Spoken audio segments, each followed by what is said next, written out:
Younous alayhi salam, dans le ventre des ténèbres. Parmi les hommes envoyés à leur peuple avec la parole d'Allah, il y avait Younous alayhi salam. Il avait été choisi pour appeler un peuple rebelle, un peuple fermé, dur, sourd à la vérité. Il prêcha encore et encore, les avertit, les appela à se repentir. Mais ils le repoussèrent, ils se moquèrent, et dans un moment de colère, de fatigue, Younous partit. Il quitta son peuple sans attendre l'ordre de son Seigneur. Il monta sur un bateau, fuyant vers l'horizon. Mais la mer ce jour-là n'était pas paisible. Le vent se leva, les vagues se gonflèrent comme des montagnes.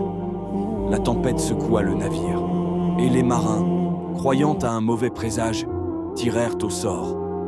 Le sort tomba sur Younous. Il fut jeté à la mer. Et à cet instant, un immense poisson, envoyé par Allah, l'avala.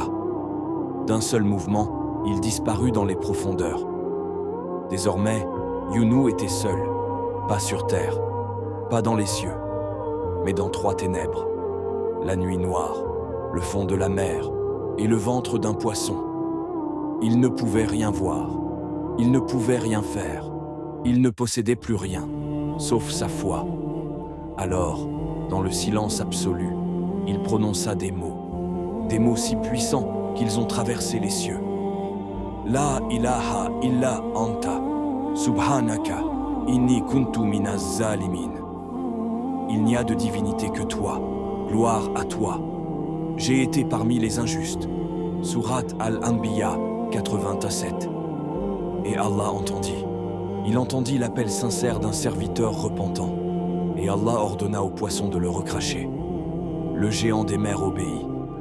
Younous fut rejeté sur le rivage, fatigué, amaigri, mais vivant et pardonné. Et ce jour-là, Allah lui montra sa miséricorde. Ce jour-là, Allah montra que même au fond des ténèbres, il entend. Ce jour-là, c'était Ashura. Nuh alayhi salam.